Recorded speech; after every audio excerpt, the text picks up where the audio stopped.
So, for those of you who are, well, certainly long-time viewers of this channel, will know that for years I used to say, look, when eventually we get a front page saying this is not the Brexit, we voted for on the front page, I would sort of buy that newspaper that day, buy it and frame it. And over the years, we've come close. We have come close, but it's never been the words that we wanted to, that I would really sort of want to sort of frame and sort of put up on my wall and talk about and do stuff like that. However, today is very interesting because you may remember just a couple of weeks ago we talked about a guy, a local councillor, who switched from the Conservatives over to the Reform Party. Now, in the Conservative Party at the moment, as I've been sort of telling you, there is a lot of rebellions. They are arguing consistently with each other. They are completely ungovernable. And certainly Sunak, he's a complete lame duck. He has absolutely no political capital to spend. He has absolutely no political room to maneuver. The Conservative Party can't really go anywhere because, as we've described before, everyone is literally in a Mexican standoff. No one is even daring to blink. They've all got their hands on the guns in the holsters, waiting to draw because they're expecting that if they take their hand off, everyone's going to start shooting at them. That is the state that the Conservative Party is in complete paralysis. And it's not just now; it's really been before, because Boris promised big.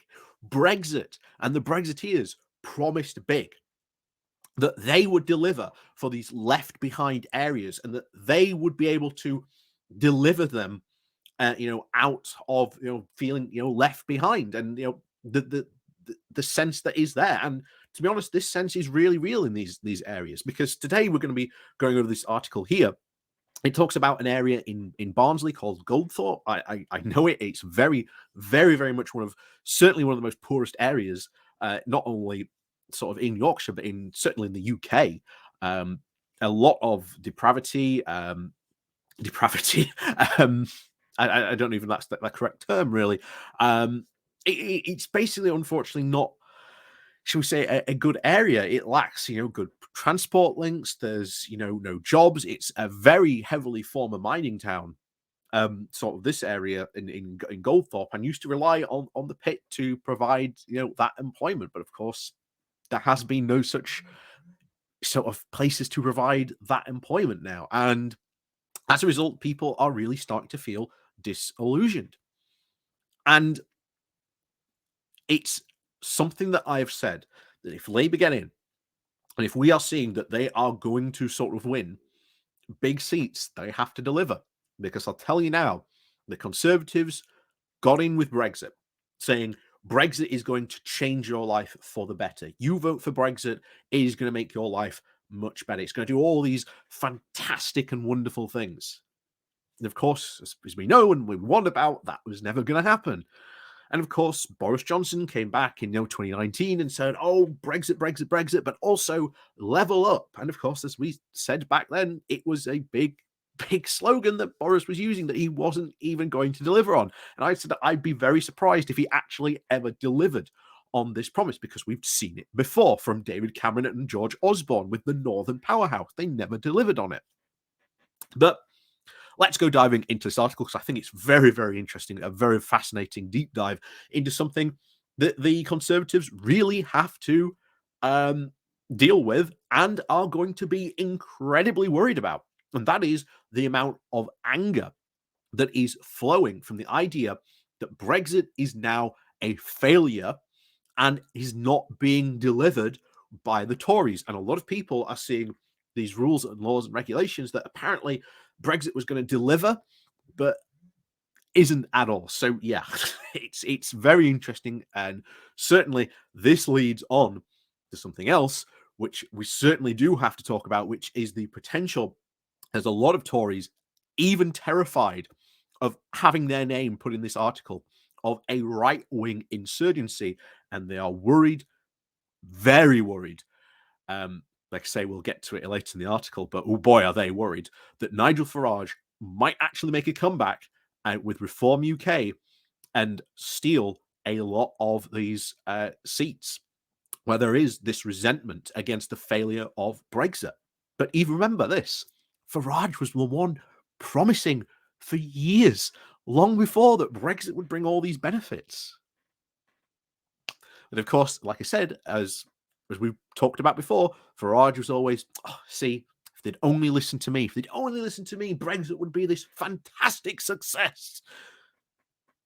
And of course, that was never, ever going to happen. But anyway, let's go diving into this because this is very interesting. And I think it certainly highlights a lot of the problems that even Labour are going to have to fight against, potentially against a resurgent Reform UK, potentially led by Nigel Farage. And remember, they came this close in Barnsley, in my seat where I am, and my MP, Dan Jarvis. So certainly the next general election, I fully intend to get out there and fight because oh boy, we are going to have one huge fight to make sure that these guys do not get in my seat, because I am determined that they are not going to get in my seat.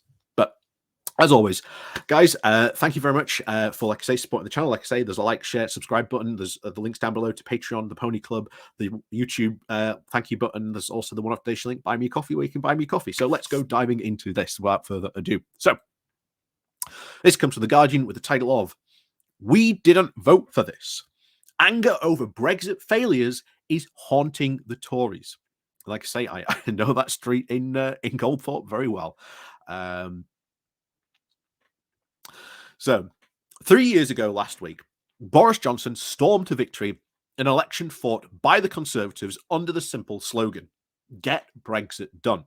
The morning after, the then Prime Minister urged everyone to find closure on the European question that had split his party and country for so long. He called on the British people to unite, to, quote, "let the healing begin," and to focus on the NHS. The Tories had broken through the red wall, and they seemed all powerful. It was as if Labour had faced existential questions. So now, with about 2 years to go until the probable date of the next general election, and with Johnson and his successor Liz Truss both ousted by their own MPs, Labour is now between 15 and 20% points ahead in the polls at the end of 2022. The NHS is on its knees and beset by strikes. It is desperately short of money and staff, and with nurses and doctors and paramedics leaving in their thousands, not a penny of the 350 million a week that Johnson said Brexit would release for the health service has ever been seen. Increasingly, the whole Brexit endeavour is being viewed by business leaders and economists as a self-inflicted disaster that would severely weaken the British economy, despite the continued claims and and to the contrary by, of course, the former Brexit Opportunities Minister, Jacob Rees-Mogg, on the BBC's Question Time last week. For the Brexiteers who followed Johnson, it was not supposed to be like this. He had promised them a new dawn of independence, deregulation, prosperity based on global trade deals and lower taxes. Instead, the reality is one of a diminished UK influence, dud trade deals, and none of at all, notably with the US, extra bureaucracy, reduced exports, lower grade domestic products, and even higher taxes. Brexit and the fear of the Jeremy Corbyn government helped to power the Tories to an 80-seat majority. But disgruntled Brexit supporters are crying betrayal. Of course they are, because Brexit supporters always are. They are very often, as we've said before, they are not only the betrayees, but the betrayers very often. So, of course, they're crying betrayal. You know, this is what they do all the time. Oh no, we're being betrayed. They were betrayed by Theresa May. They were starting to say that Boris Johnson was betraying Brexit before he was removed. They never really got the chance, to be honest, for Liz Truss, but Liz Truss was their person who was really going to follow on the ideas of doing Brexit. And of course, what happened when she tried to follow through on these ideas? Everyone went, whoa, we didn't think you were actually going to follow through on these ideas, Liz, and just, quietly, shuffled her off. And of course, now you've got Rishi Sunak, who the Brexiteers, you may remember a couple of weeks ago, were absolute in a panic mode because they thought for an idea that Rishi Sunak might be contemplating trying to do a, quote, Swiss-style deal with the EU. And they went into sheer panic modes. But anyway, back to it. So, they make the case that Brexit has been catastrophically mishandled and needs new management. It hasn't been catastrophically mishandled. This is Brexit. This is what they voted for. They just cannot accept that this is the reality that has been given to them. And we've always said it every single time we cover this. When Brexit meets reality, reality always wins. Worryingly for Tory MPs, this is precisely what is being offered by Reform UK, the latest incarnation of the Brexit Party, which stands at 8% in the Sunday's opinion polls for The Observer, 1 point behind the Liberal Democrats, and rising. Before the party is even particularly well known, 19% of all voters questioned by opinion said that they would consider voting for Reform UK and its populist agenda on immigration, doing Brexit properly and lowering taxes, including 23% of the 2019 Conservative voters and 11% of the 2019 Labour voters. One such convert is businessman David White from Barnsley. And again, we've already talked about his, shall we say, conversion and come to Damascus moment. We've already done a video focusing on it. Like I say, go watch that if you want to go watch that. Until a few days ago, he was a Tory councillor from the South Yorkshire town, but then defected and joined Reform UK. He is one of the 9,000 nationally from whom the party's leader, Richard Twice, says has signed up over the last 2 months. Reform UK has a broad range of policies beyond doing Brexit better. And I think, to be honest, we're going to have to do a live stream at some point, actually looking at what they are promising. I think that's going to be certainly worth doing. We'll see what we're doing next Wednesday, but I think this might be worth doing just to really show you what they're really offering and shall we say their crazy policies, because their policies, if they got in, I doubt they'd ever fully get in, but it seems that potentially, maybe at the next election, there might be a few Reform MPs knocking around in Parliament, which is a very, very worrying prospect. From policies from beyond doing Brexit better, such as offering a pay rise to nurses by exempting them from the basic rate of income tax for 3 years. When I announced the switch to Reform, I looked at my Facebook page with a little bit of trepidation, says White. I was expecting a bit of stick, but I had massive support even from core Conservatives. Even the trolls that normally have a go didn't say anything. I think people suddenly realised that Reform is a real threat in the next elections. We'll see, but I've made my point very clear. I think him switching this and not going to the people is a bit of a cowardly move. I've said before, I think politically it's unfair when a lot of these people complain about other people doing this. They say, oh, it's unfair for them to do this, and then they do a similar move, and all of a sudden it's perfectly okay for them to do it. Yeah. Like I say, I've made my feelings very known in that other video. Like I say, go watch that if you want to know my sort of full feelings on that. So he puts immigration top of his list. Immigration is one of the main issues from Brexit that people just don't feel has been sorted out at all. It's off the scale. No, it's not. It's really not. It's people like this guy who talk about it and bang on about it non-stop, but they don't really look at the data that shows otherwise. But there you go. There's a hotel down the road that's full.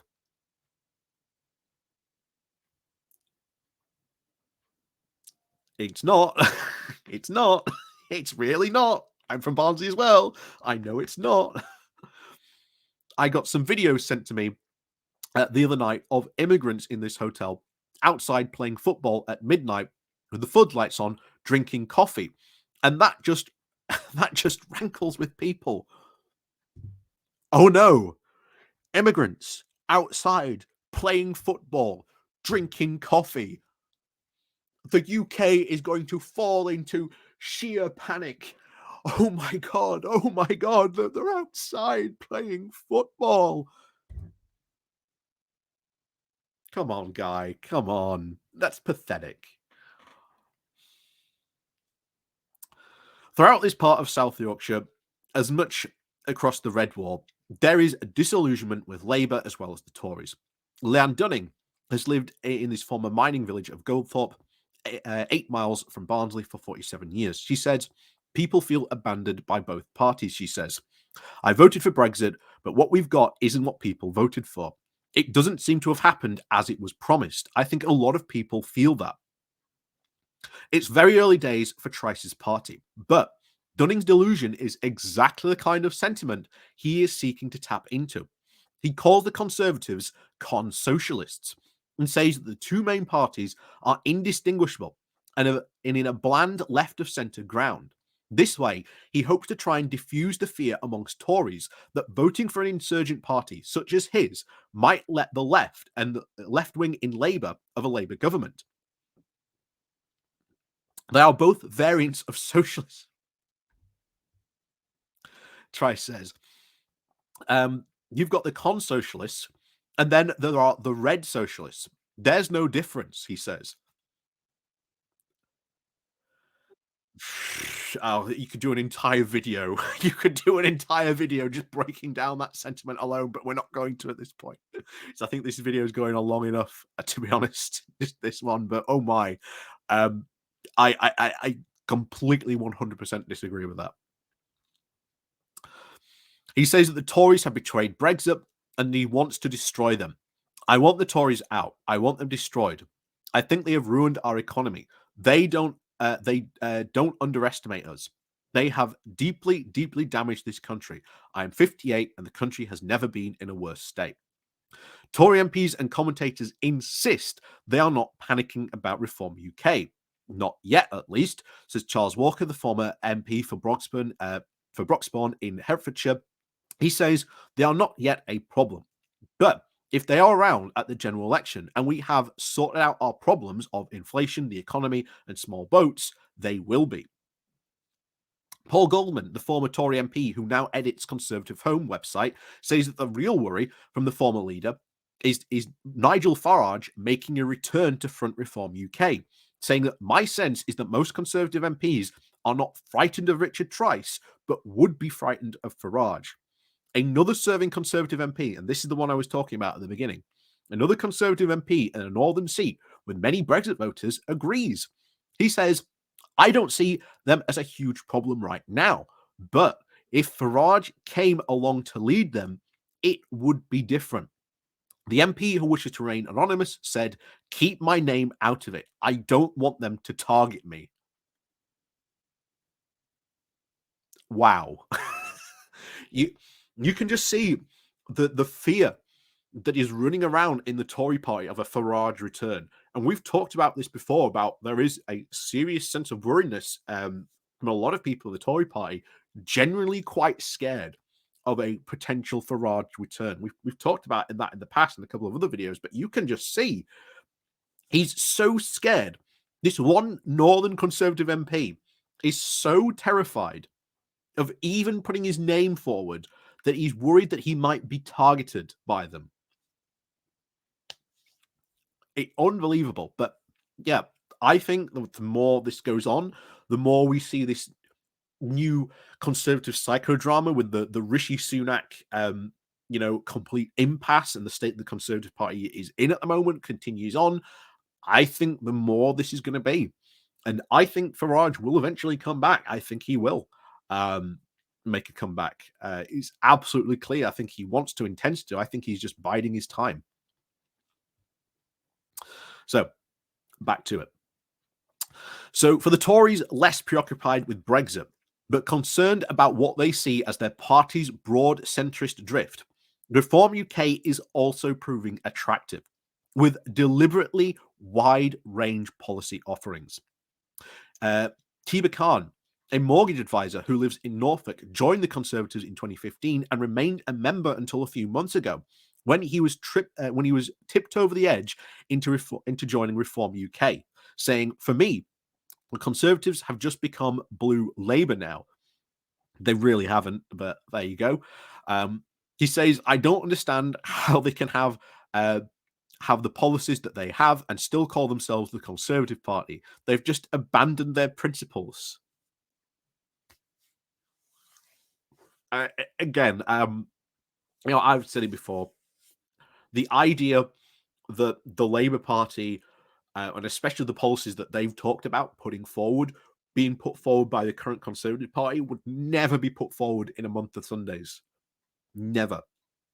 And the thing is, the Tories haven't drifted more to the centre. They've drifted a lot more to the right on many things. And yes, they've increased taxes, which seems to be a big sticking point. A lot of many sort of Tory Conservative MPs and sort of party supporters, but that's because they're having to deal with reality. And that's the reality of the situation that they've put themselves in, mostly because of Brexit. He complains about green policies, taxing and housing. Again, that's the whole NIMBYism, YIMBYism going on with the whole housing debate. The net zero goals they've set for reducing emissions have not been accomplished by any thought and about where they were even going to get the electricity power generation that actually facilitate that. Taxes on landlords have absolutely gone through the roof. Oh, my heart bleeds for these landlords, considering what the average landlord certainly makes. But back to it. The supply of rental properties has gone through the floor. I've got landlords now calling me every week saying, "I want to sell my property. Can you recommend an estate agent?" Meanwhile, business rates are killing the high street. There's no long-term thinking on anything. And while I agree there is indeed no long-term thinking on anything, to be honest, the fact that there are no rental properties is again the fact that we haven't been building houses. But even then, I don't think landlords should just be able to go, "They're all mine now." So bear in mind, we've said landlords have to be tackled at some point. So if landlords are selling their properties, good. you know, keep on selling them, guys. But there you go. Anyway, back to it. Keir believes that the speed at which the green agenda is being pushed through the government will help to drive voters to Reform UK, saying, "We will pick up a lot of their votes. The Reform Party is now the only party that doesn't subscribe to the green agenda and the speed with which they're doing it." Bear in mind, the green agenda, as we have seen from a lot of polls recently, this is becoming a big thing, a big point that many Conservatives are sort of worrying about.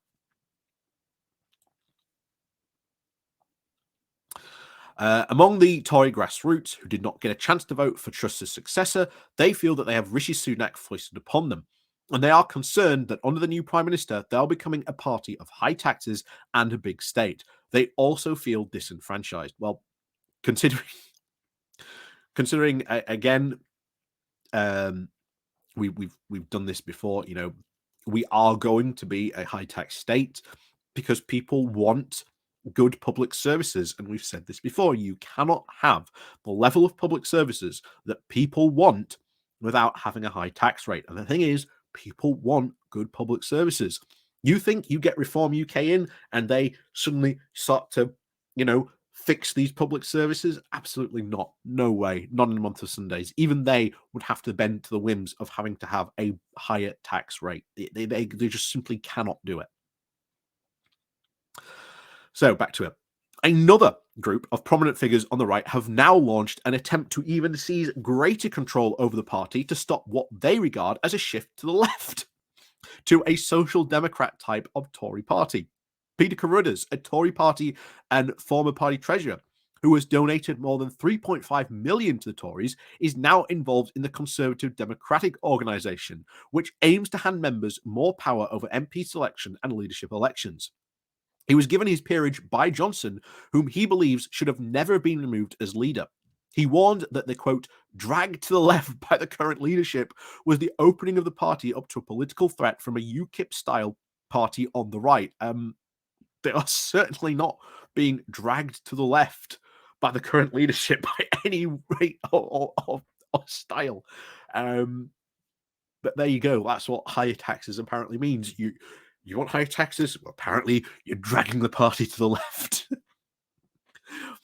I absolutely do fear that, says Lord Carruthers. There is a conduit for right-leaning centre-right people to find a new home, and that's the Reform Party. Especially Farage comes out and says that he is going to lead it. If the Conservative and the Conservative Party members want to be centre-left party, that's up to them.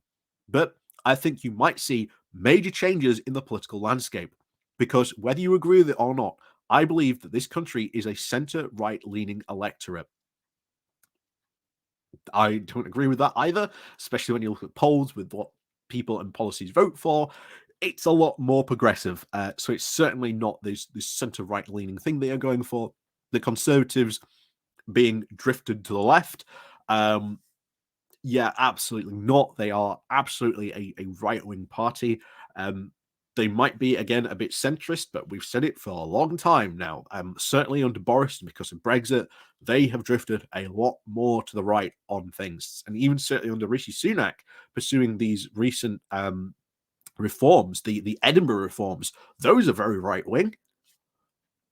So, again, it's just people trying to really confuse the issue, saying, oh, they're not the Conservative Party anymore, they're the con-socialists. Ooh. What you are seeing today is a coup and a hijacking of the Conservative Party, continue to say, by the centre-left leaning people. They don't outnumber those on the centre-right. The senior Conservative I've spoken to are also frustrated as well. Something's going to come to a head because the members don't want Rishi Sunak. They didn't vote for him, and he was imposed upon them by the Conservative Party. The odds are stacked against him, but they're under a false pretenses, Carruthers said. We've seen that since 2010, it is an engineering on the Conservative Party to take us to the centre, possibly to the left, absolutely not to the left. And there's a lot of MPs out there who consider we are not conservative. We are a centre-right Conservative organisation who wants to empower the members and stick to our principles. There are centre-right politicians, but we don't think we are being led by Conservatives. So apparently, Rishi Sunak, not a Conservative. And we think the Conservative Party has been infiltrated by non-Conservatives. For Carruthers, whose feelings of Brexit betrayal continue to his discontent, he said, we voted for Brexit. We didn't vote to annex Northern Ireland to be part of the European Union, and we need to... disagree with that statement completely. But like I say, there's a couple of things in here we could do entire videos on, but we need to continue to control our borders. These are centre-right policies that the country voted for, and now they're not happened, and we're going to get punished in the polls. We want the world to know that this is what the members want. These are the kinds of views now fairly common in the Tory party. And Trice is relishing the prospect of more defections. We are potentially seeing the dying last days of the last majority Tory government in our lifetime, he says, and that is an exciting thought.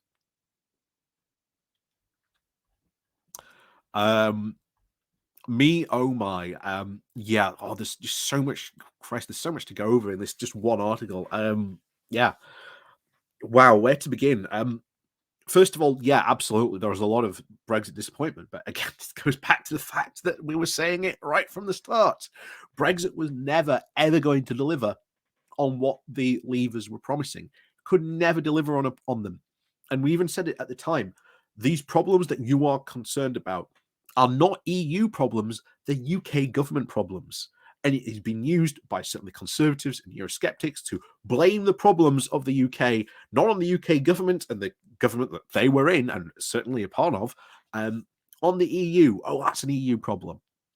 Curses, we can't do anything about it because we're in the EU. So now we're obviously out and they've now got to actually deal with these problems. They obviously can't. We've seen obviously the push to try and leave the European Convention on Human Rights, and of course the European Court, which oversees that. That would cause huge problems. Certainly in the issue of Northern Ireland, in and around there, we've seen that. That is certainly a right-wing push, that's for certain. The idea, of course, of a Nigel Farage resurrection does scare a lot of Conservative MPs, as you saw there. Please don't put my name in this article because they might come after me. There's a lot of scaring about them. And then you've got people like, Carruthers. Oh, we've been taken over. We've been infiltrated. By who? The UKIP? The Brexit party? The party who Nigel Farage said, okay, guys, go join the Conservatives. UKIP. Oh, it's okay, guys, just go join the Conservatives. We've got Brexit done now. Just go join the Conservatives. And the idea that the Conservative Party is going left, I find laughable. I find so hilarious in so many ways. And like I say, bear in mind, Keir Starmer has sort of, pulled the party a bit more, certainly on the Labour Party, a bit more to sort of the centrist ground, but that's not in itself a bad idea. Like I say, leftists just have to admit that maybe we just need to come to a compromise with leftists, a lot of these, centrists, as I've said before. A lot of the big voting bloc in the UK, if you went, are you left, right, or centrist? The centrist bloc is the biggest one, unfortunately. Like it or not, that's the voting bloc and the reality we have to live in. And those are some of the voters we have to win over at general elections, because the left cannot win these elections by itself. Even if we went to a first past the post party, centrists, unfortunately, would be the biggest bloc. Like it or not, that's how it would play out. And again, a lot of leftists seem to sort of refuse that reality, but they also don't seem to acknowledge that these centrists do want a lot of progressive policies. Maybe not as progressive as a lot of people on the left would want them, but, as I've said before, maybe you get 30% of what you want. That's good. I'd settle for that. But under another Tory government, absolutely not. Absolutely not. You would get nothing. But yeah, that, like I say, that was a long article, but I think it really goes to cementing a lot of the mood in and around sort of Brexit, and in these areas that, again, heavily voted for Brexit. Oh, it's failing. Why is it failing? Oh, because they're not fulfilling on these things that they promised in 2016. Well, of course they are, because we've said it time and time again. None of these promises promised by the Leave campaign could ever be promised on, because, as we said back then, as what is happening now, when Brexit meets reality, reality always wins. That is what the Brexiteers are fighting against. The idea that this UK, this mythical idea of the UK that they had, does just not exist. And reality is winning. And it is, put it this way, it's pretty much been a one-round knockout, but shall we say the fans are still cheering, insisting that that Brexit can continue even though he's been knocked out and is being taken out of the stadium by a stretcher, and they're insisting that the referee move on to round two even though he's being taken out into an ambulance at this point. That's the reality. But again, like I say, this has been a long one, but yeah, it's been deservedly so, because I think there's been a lot of stuff in that article. I heavily disagree with. Like I say, you could do entire videos just on a couple of those statements alone. But as always, guys, like I say, thank you very much if you've made it and watched it to the end. Thank you very much for supporting the channel. Like I say, please do remember to hit that like, share, subscribe button on your way out. And of course, down below there are links to my Patreon page, the one-off donation link, buy me coffee, etc., etc. You know the rest by now. Like I say, it's a bit of a little long video, trying to sort of, cut it off now. But yes, as always, guys, like I say, thank you very much for watching. And of course, we'll see you all next time.